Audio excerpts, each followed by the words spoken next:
Hello, welcome to the A Book a Day channel. Today I'm going to discuss a book with you called Living Well, How I Lived to 105. This book doesn't currently have an English version, and the title is my translation from the original Japanese, provided for reference. At first glance, you might think this is a book about health and longevity. It's true that the book does touch on topics related to disease and long life, and the author is one of the world's longest practicing doctors. However, don't misunderstand, this book isn't about teaching you how to eat, drink, and take care of yourself to extend your life. Instead, it explores some of life's most essential and fundamental questions. These are questions we may not always have on the tip of our tongues, but we undoubtedly contemplate them at certain moments in life, including questions about life, disease, aging, death, love, and happiness. Few would deny the importance of these questions, but there are already countless books on the subject. So why am I recommending this slim booklet to you? The reason is simple. It was written by a legendary centenarian who, in the final stage of his life, left behind his wisdom for the world. This centenarian's name is Shigeaki Hinahara. He was born in 1911 and passed away in 2017 at the age of 105 years and 9 months. He was celebrated as a national treasure of a doctor in Japan and was also a prolific writer. We know that many famous writers have had a background in medicine or healthcare, such as Chekhov and Mom. They shifted their focus from bodily ailments to human spirit and destiny because humans are a combination of body and soul. A deep and prolonged examination of the body can lead to a profound reflection on the human spirit and destiny. Mr. Hinahara spent over 80 years in the field of medicine, serving as the president of the International Society of Internal Medicine, the director of St. Luke's International Hospital in Japan, and a visiting professor at Harvard University. He led various medical reforms and was the first person in Japan to advocate preventive medicine. Moreover, he lived through 2 world wars, the first hijacking incident in Japanese history, and the Tokyo subway sarin gas attack by the Aum Shinrikyo cult. With such a rich life experience and remarkable longevity, he had profound insights into the human condition, which gave him the opportunity to write outstanding works. Mr. Hinahara did not squander his experiences. He published over 200 books, some of which became bestsellers. The book Living Well is based on interviews conducted with him during the month before his passing, where he endured physical pain and shared his final insights with readers. He said, "Death always surrounds me like a shadow. Therefore, I can only describe every minute and every second as a treasure he didn't have time to waste, and no need to pursue fame or obscurity." He used simple language to share his wisdom, which may seem light but directly addresses key issues, guiding those willing to listen through the fog of life and giving them the strength to move forward. This book sold hundreds of thousands of copies and touched many lives. After his passing, the publishing organization compiled his diaries and columns from his final years into a book titled Living Well 2, with the subtitle, The Life Journal of a 105-Year-Old National Treasure Physician. It allows readers to witness this elderly man's vibrant state of life in his last years, which is truly astonishing. At the age of 100, he began to learn to write haiku. At 101, he overcame his fear of heights and took his first helicopter ride. At 102, he published his first children's picture book. At 103, he took up horseback riding for the first time. At 104, he collaborated with others to organize a touring music concert. At 105, he frequently gave speeches, wrote columns, and participated in media interviews. You can see that his vitality is something many young people might not even achieve. But Mr. Hinahara maintained it throughout his life until the moment of his passing. He loved life, was eager to serve, always held a compassionate heart, and lived a life that could be considered exemplary. In his final moments, he condensed his thoughts on life's fundamental questions into this book. In this video, I will combine the content of Living Well and Living Well 2 into 3 parts to explain to you. The first part will discuss Mr. Hinahara's life story, exploring his legendary experiences and how they influenced his worldview. The second part will introduce his perspectives on the 4 major themes of life: aging, illness, and death, providing you with his simple yet profound insights that may make you reconsider life. And the third part will present his understanding of love and happiness, topics that everyone pursues, and reveal how the centenarian perceived them. Alright, in the first part, let's get to know Mr. Hinahara's life experiences, and understand the kind of person he was, and why his work is worth your dedicated reading. In 1911, Mr. Hinahara was born into a minister's family in Japan. Both his parents were Christians, and under the influence of his father, he was baptized at the age of 7, and began learning to play the piano at 10. At the age of 21, he successfully entered Kyoto Imperial University's medical school, commencing his medical career. During his university years, he contracted tuberculosis and was even critically ill at one point. Perhaps due to his disappointment with the field of medicine, he stopped taking medication and considered abandoning his dream of becoming an internal medicine professor to pursue a career in music, a path his parents opposed. Although he ultimately didn't become a professional musician, his deep love for music stayed with him throughout his life. In his later years, he even founded the Japanese Society for Biomusic Research, later renamed the Japanese Music Therapy Association. In his view, there were similarities between medicine and music. Both had a healing effect on people and were also artistic. He often quoted William Osler, the father of modern medicine, who said, "Medicine is a science of uncertainty and an art of probability." Mr. Hinohara continued his education at Kyoto Imperial University until he earned a doctorate. His doctoral studies were in cardiology. After graduating, he became a chief physician at St. Luke's International Hospital. This hospital, founded in 1901, was the second-ranked comprehensive hospital in Japan, and it played a pioneering role in Japanese medical history, such as establishing the first central laboratory, the first nursing school, and the first community medical department. Mr. Hinohara worked there for over 50 years, rising from an ordinary doctor to become the hospital's director. Even after retiring, he was honored with the title of honorary director. He spearheaded many reforms there, including early advocacy for preventive medicine, the creation of a private hospital medical checkup center, and the promotion of end-of life care. As mentioned earlier, he was one of the world's longest practicing doctors. This is no exaggeration. He continued seeing patients one day a week until the age of 103. In other words, he spent his entire life dealing with diseases and patients. He wrote in his book, "I have witnessed many people die due to illness. Besides that, there are people who have died due to wars, disasters, and unpredictable events, and even those who died for unbelievable and bizarre reasons. Being exposed to death and suffering may lead one to become desensitized or indifferent." But Mr. Hinohara did not. He was acutely aware of the limitations of modern medicine. He knew that modern medicine is still powerless against many diseases, unable to completely free patients from illness and pain. So, for patients who couldn't be cured, did doctors have to stand by indifferently? No, he advocated for doctors to genuinely consider issues from the patient's perspective, to convey love to them. He suggested that doctors should approach their patients with a smile, speak gently, offer comforting and encouraging words, and not let patients lose hope. These actions could help patients overcome their illnesses and, at the very least, alleviate some of their suffering. I've previously discussed the book The Second Mountain by American writer David Brooks, in which he mentions that life presents two mountains for us to climb. The first mountain is for worldly success and pleasure, while the second mountain involves transcending narrow personal interests and striving for more significant, socially meaningful goals. Many people climb the second mountain not because they are inherently noble, but because they experience significant setbacks, upheavals, or breakthroughs that open their eyes to a more transcendent self. This theory can also be applied to Mr. Hinohara. At the age of 59, he faced a significant crisis in his life that changed his worldview. This crisis was the first hijacking incident in Japanese history. In 1970, flight he was on, the Yudago plane, was hijacked by armed criminals, wielding replica samurai swords and a bomb. All passengers and crew on board became hostages. After 4 days and 3 nights of negotiations between Japanese authorities and the hijackers, all hostages were finally released at Kimpo International Airport in South Korea. He recalled in his book, "The 4 days I spent as a hostage felt like the longest 4 days of my life. I will never forget the feeling when I disembarked from the plane and set foot on the ground. My wife and I embraced each other, and we made a solemn vow.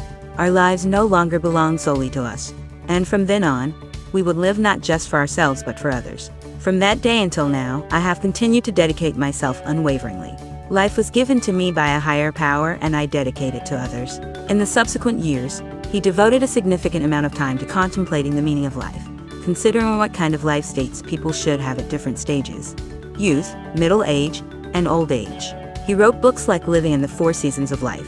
As he grew older, he paid more attention to the life state of the elderly, and wrote works like How to Spend the End of Life, Living as a New Elder, and Accepting Old Age, exploring how older people should live. He didn't just preach about it, he practiced it. He founded a life planning center foundation to provide answers to people of different age groups facing life's uncertainties. He established life classes in primary schools in Japan, targeting children around the age of 10. He urged them to use the time given by life as much as possible to help others. Why target children around 10 years of age? He believed that it was around this age that people start to become aware of death. Only when you become aware of death, he said, will you cherish the present more. and understand the meaning of being alive. Additionally, he founded a national senior organization called the Shinrajinkai, which organized volunteers to investigate the physical and mental health of older people.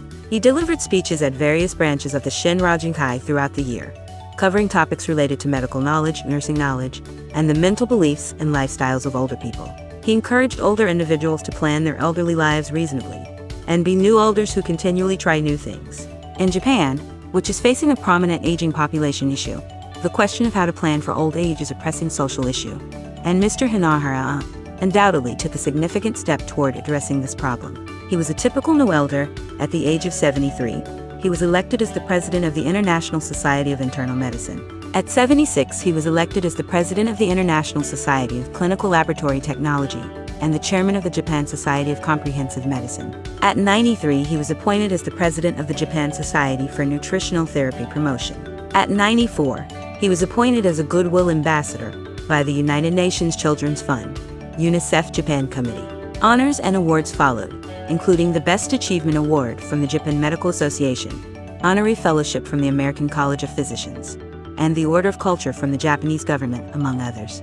His outstanding achievements in the field of medicine, along with his extensive writings and societal activities, made him a well-known figure in Japan.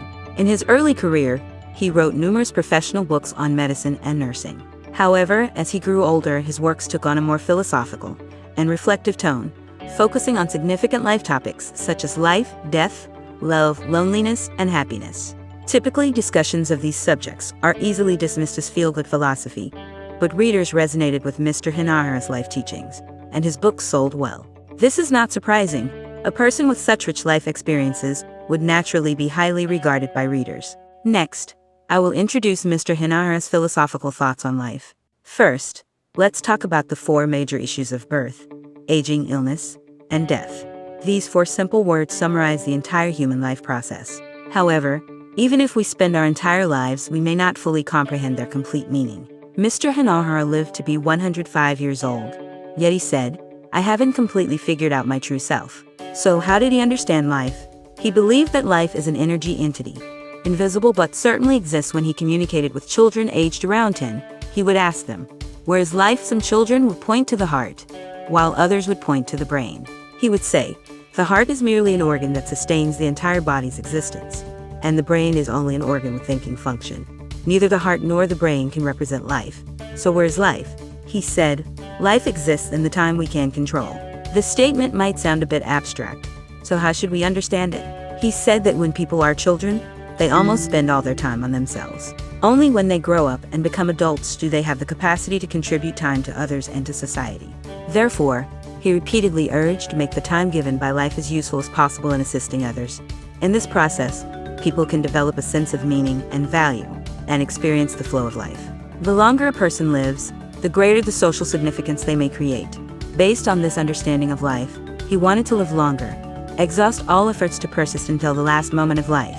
You might say this is a natural instinct for survival, nothing unusual. However, many people, due to temporary setbacks, stress, pain, or insurmountable economic or emotional crises, fall into despair, depression, and eventually choose to end their lives. For example, many elderly people who face a bleak future, losing their economic and self-care abilities, with no children willing to support them, live in misery and despair, losing their sense of value and meaning in life, and ultimately choose to quietly leave this world. This leads us to the second word in birth, aging, illness, and death. Aging. Aging is a natural process of life growth, and modern societies making various efforts to delay aging. Still, no one can truly prevent aging from happening. With economic and medical advancements, life expectancy is increasing in all countries, even in the poorest and most backward nations. Japan, with the highest life expectancy, has an average life expectancy exceeding 80 years for both men and women. As the aging population grows, the physical and mental health and life planning of older people become increasingly prominent issues. So how did Mr. Hinahara himself address the issue of aging? First, he wanted to live longer, but he did not actively pursue longevity. He said, "Although I have lived such a long life, I have never lived with the goal of longevity." Nevertheless, he still thought that living a long life was excellent. Many people are actually afraid of longevity. In China, there is an old saying, "With age comes disgrace," implying that elderly people tend to be physically weak, slow, mentally dull, and untidy. making them easy targets for disdain. But Mr. Henara said, if life is long enough, we can have more time to explore the unknown self.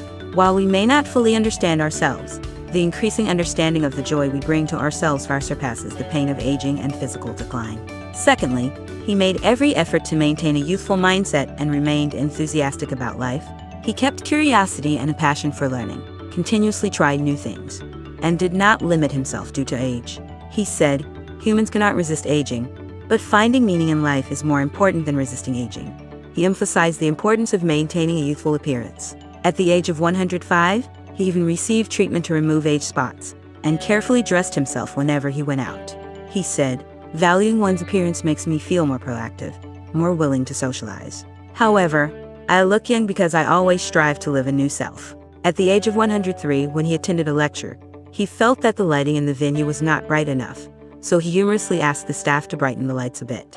So everyone can see my young face clearly. His humor and optimism were almost constant.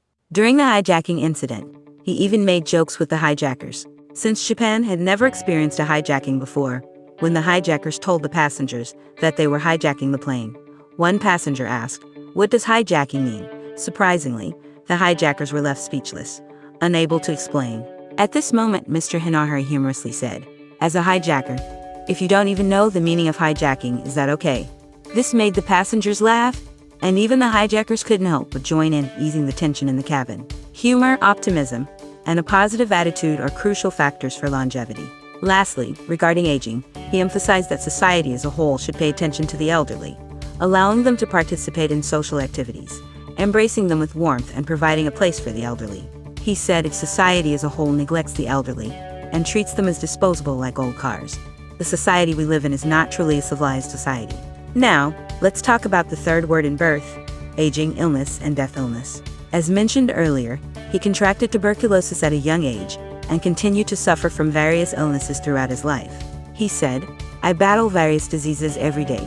Even though I have been through such a long life, this constant battle with illness, especially in his later years, was tormenting." So, how did he view illness? He said, "Disease is a gift from heaven, and I am grateful for the opportunity for introspection that it brings. How should we understand this?" He believed that when people are healthy, they often complain and are dissatisfied. However, when they become ill, they experience indescribable pain. It is precisely because of this excruciating pain that one can awaken to their ignorance and arrogance, making them feel reverence and gratitude for health. Disease makes people reflect on what is most important in life, and who the most important person to them is. In everyday life, we often hear stories of people who, after recovering from a serious illness, become completely different individuals. They quit their jobs, sell their houses, engage in charity work, start businesses, travel, pursue their long-held dreams, and climb the second mountain of life. This shows that illness can make people live more soberly and rationally. Now, let's talk about the fourth word in birth, aging, illness, and death. As a doctor, Mr. Hinahara witnessed a large number of deaths. He deeply realized that death is not the end of life, but the beginning of a new life. This doesn't refer to the religious concept of reincarnation, but means that when people die, they continue to exist in the memories of others. He said, "People do not completely vanish after death. They do not disappear from the lives of the living. Instead, they leave deeper impressions in our lives through ongoing remembrance." After his wife passed away, he often missed her, and this sense of longing made him feel like she had never left. Realizing that people continue to be remembered and missed after their deaths, does that mean he wasn't afraid of death? No, Mr. Hinahara said that he was, of course, afraid of death. Just thinking about the near future when he would die filled him with great fear, despite his old age. He said, "Every morning when I wake up and realize I am still alive, I feel a profound joy. It is because I am alive that I can start a new day, and it is because I am alive that I can have unexpected encounters." You see, even a long-lived and broad-minded elder like him still feared death. It's okay to be afraid of death. It's not something to be ashamed of. Most of us want to live longer, and with various medical means, we have what is called life-extending treatment that can extend a person's vital signs for a certain period. In the case of a terminally ill patient, they may be in excruciating pain, and they might either want to be relieved of their suffering as soon as possible or they may wish to fight a little longer. However, by that time, they may have lost the capacity to express their wishes. Most of us may face such a situation at some point. We may be the caregiver by the bedside, or we may be the person lying in the bed. So how should we deal with these difficult decisions? Mr. Hanahara emphasized one very important point. He believed that we should communicate our wishes regarding life-extending treatment to our family members in advance. This way, if that moment suddenly arrives, and you might be in a state where you've lost your decision-making ability, or the ability to express your opinion, you can entrust your family to make decisions on your behalf. Therefore, we should regularly discuss life and death topics with our family members. This way, even if you reach a point of cognitive decline, those around you can still understand your wishes and make choices for you while keeping your best interests in mind, allowing you to depart peacefully and with gratitude. Most families tend to avoid the topic of death in their everyday conversations. But Mr. Hanahara's reminder helps us understand that there's no need to be taboo about it. Since death is an inevitable part of life, accepting it peacefully and openly is more sensible and requires courage, compared to pretending not to see it out of fear. You can see that Mr. Hanahara had many unique insights into the four major issues of birth, aging, illness, and death. So you must be curious. How did such a wise man with rich life experiences understand the crucial topics of love and happiness? Birth, aging, illness, and death mainly concern the physical aspects of life, while love and happiness are more related to the spiritual realm. Everyone seeks love and happiness, but different people may have widely varying interpretations of these two matters. Mr. Hanahara was a person with great love. And this is not just an empty phrase but something that is evident in his actions throughout his life. After World War II, he began to contemplate how, as a doctor, he could help more people. Following the hijacking incident, he, along with his wife, decided to dedicate more of their lives to serving others. He spent his entire life caring for patients, readers, and audiences, helping them through physical and mental challenges, and contributing to the creation of a friendlier, more peaceful, and healthier society. So how did he understand love? He said, "Love and being loved are the sources of my existence. Humans cannot exist in isolation from relationships. The happiness of falling in love and being loved by someone is a unique feeling only humans can experience."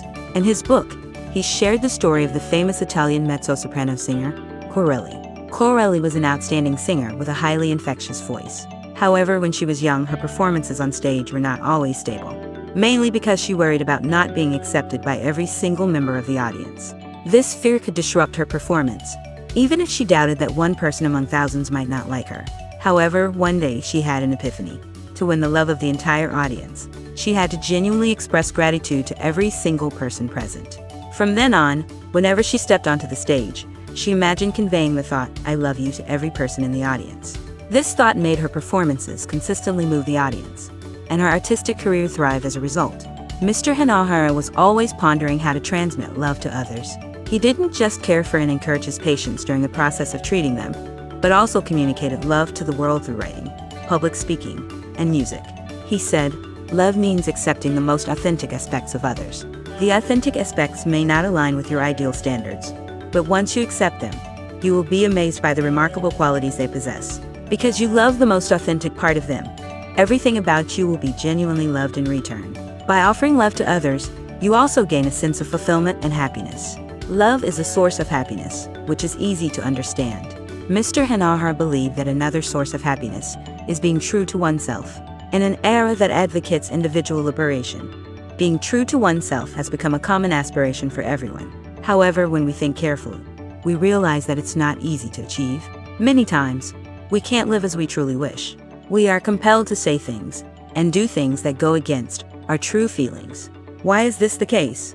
Mr. Hanahara believed that it's because most of us cannot help but pursue fame, wealth, status, and the praise of others. Once we chase after these external things, they bind us, and we are unable to look inward and see our true selves. So how can we truly be ourselves? He thought that we needed to do three things. First, not care about external things. Second, not let others' opinions influence us. And third, go with the flow. Then, we should actively use the abilities given to us by nature, and make the most of our current circumstances to do what we ought to do. It may seem difficult, but it's actually a simpler way of living. When we don't make external things our sole pursuit, we are no longer bound by them. Instead, we can live according to our ideals, which leads to a sense of happiness. Mr. Hanahara was a person of virtue, achievement, and words, and he lived a centenary life, a life full of merit. However, he didn't pursue external fame and wealth. These things were byproducts of living life according to his ideals. Mr. Hanahara was a person who practiced what he preached. Just like the famous saying, "I have fought the good fight, I have finished the race, I have kept the faith." He lived a life like that. Finally, I'd like to mention that Mr. Hinahara experienced 2 world wars, and he was well aware of the devastating harm that war inflicts on humanity. After Japan's defeat in World War II, the St. Luke's International Hospital, where he worked, was requisitioned by the Allied forces. He treated victims of the war. In the 1990s, the Aum Shinrikyo terrorist group used sarin gas in an attack on the Tokyo subway, and St. Luke's International Hospital once again became a primary facility for treating the victims. These experiences made Mr. Hinahara a staunch advocate for peace. He said, "Weapons are weapons, violence is violence. We need a deep-rooted spirit to solve problems through discussion rather than war." He advocated for peace and love, opposing any form of bullying. He believed that the essence of bullying is violence, an act that disrespects life. Throughout his life, he used language as a crutch to convey philosophical thoughts and love, as well as music, all in an effort to help people live happier lives. Congratulations, you've completed reading another book.